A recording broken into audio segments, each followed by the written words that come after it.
Good morning. Praise the Lord. Blessing for nation મિનિસ્ટ્રીથી હું આપનો ભાઈ સેમ ક્રિશ્ચન ઈશ્વર પિતાએ આજે આપણને આપેલા આજના એક નવા સુંદર દિવસે આપને પ્રભુ ઈસુ ખ્રિસ્તના નામમાં પ્રેમી સલામ પાઠવું છું. આજે આપણે ઈશ્વરના અદ્ભુત અને ખાતરીદાયક વચન પર મનન કરીશું. માર્કની લખેલી સુવાર્તા તેનો 5મો અધ્યાય તેની 36મી કલમ. ત્યાં લખ્યું છે, બી નહીં, માત્ર વિશ્વાસ રાખ. આપણે આપણા જીવનની અંદર ઘણીવાર એ બાબતો કરીએ છીએ જે આપણે નથી કરવા જેવી હોતી, અને પ્રભુ આપણી પાસે જે બાબત માંગે છે કે જે આપણે કરવાનું હોય છે એ આપણે નથી કરતા.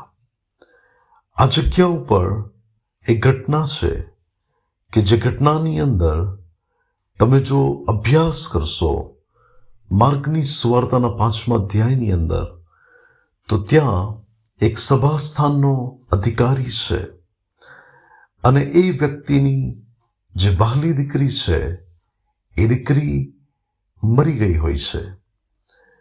જ્યારે એ ઈસુને મળવા આવે છે ત્યારે એ સમયે એ મરણ પથારી પર હોય છે અને એ વ્યક્તિ ઈસુ સુધી પહોંચે તે પહેલાં તો એ મરણ પામી ચૂકી હોય છે.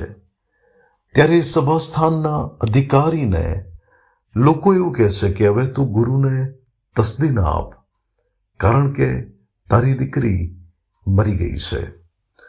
પણ મને આ બાબત બહુ જ સ્પર્શી ગઈ કે જ્યાં લખ્યું છે, ઈસુએ એ વાતને ધ્યાનમાં ન લેતા, એ બાબત ઉપર પ્રભુએ ધ્યાન ન આપતા સભાસ્થાનના અધિકારીને કહ્યું, બી નહીં, માત્ર વિશ્વાસ રાખ.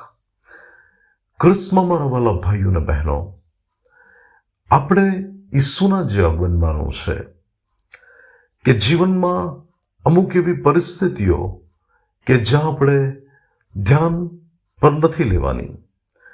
ઘણીવાર માણસો અમુક પરિસ્થિતિઓને ધ્યાન પર લે છે ત્યારે તે રાઈનો પહાડ બની જાય છે અને એ માણસ નિરાશામાં, ડિપ્રેશનમાં, ચિંતાની અંદર ચાલ્યો જાય છે, કારણ કે તે પરિસ્થિતિને જુએ છે, તે બાબતોને સાંભળે છે કે યુદ્ધની પરિસ્થિતિમાં હવે આવું છે, હવે આ બાબત મોંઘી થઈ ગઈ છે, હવે આ બાબત નહીં મળે.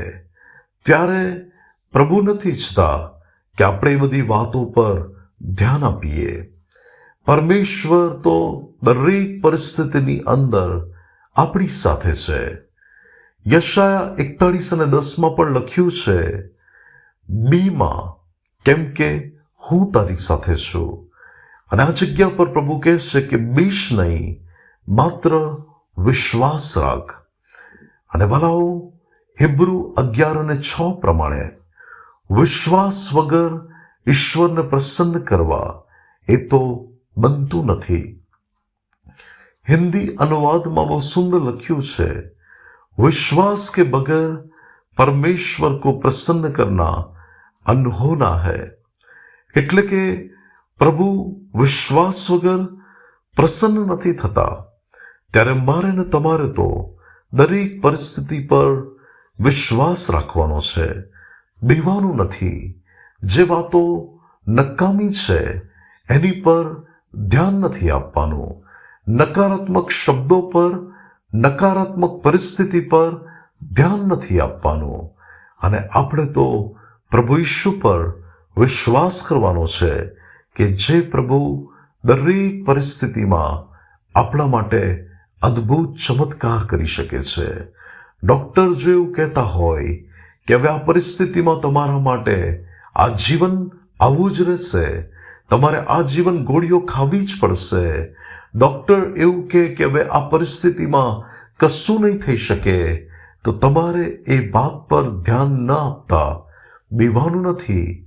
માત્ર વિશ્વાસ રાખવાનો છે કે પ્રભુ ઈસુના સોળથી મને સાજાપણું મળી ગયું છે, મારા જીવનની આ પરિસ્થિતિની અંદર મારે આ જીવન આ પરિસ્થિતિ નહીં જોવી પડે, પરંતુ મારી આંખો પ્રભુના મહાન કામને જોશે એ વિશ્વાસ રાખવાનો છે. પ્રભુ આજના પવિત્ર વચન દ્વારા આપણને આશીર્વાદિત કરે. આવો આપણે પ્રાર્થના કરીએ. સ્વર્ગમાં અમારા પ્રેમાળ પિતા, અમારા કૃપાળુ અને દયાળુ ઈશ્વર, અમે તમારા ચરણોની પાસે આવીએ છીએ. પ્રભુ, અમે અમારા જીવનોની અંદર ઘણીવાર પરિસ્થિતિઓને જોતા હોઈએ છીએ. પ્રભુ, નકારાત્મક બાબતો સાંભળીને પરમેશ્વર નિરાશ થતા હોઈએ છીએ. પરંતુ પ્રભુ, જેમ તમે બાબતોને ધ્યાનમાં ન લીધી અને તમે પ્રભુ જે કાર્ય તમારે કરવાનું હતું એ તમે અદ્ભુત રીતે કર્યું, એમ પ્રભુ અમે અમારા જીવનોમાં વિશ્વાસ રાખીએ અને પ્રભુ એ બાબતોના પરિણામને જોઈએ કે જે અમારે જોવાના છે. પ્રભુ, તમને સર્વ આદર અને સર્વ મહિમા આપું છું. આજનો દિવસ તમે આશીર્વાદિત કરો. પ્રભુ ઈસુના નામે માંગીએ છીએ. આમીન. May God bless you. Have a blessed day. Shalom. આજે સાંજે 6 કલાકે શુભ સંદેશ ટીવી ચેનલ ઉપર મારો પ્રોગ્રામ આવવાનો છે. તો તમે 6 થી 6:30 કલાકે અડધા કલાકના એ પ્રોગ્રામની અંદર તમે પ્રભુનું વચન આજે તમે સાંભળી શકો છો ટેલિવિઝનના માધ્યમ દ્વારા. પ્રભુ આપ સર્વને આશીષ આપે. God bless you.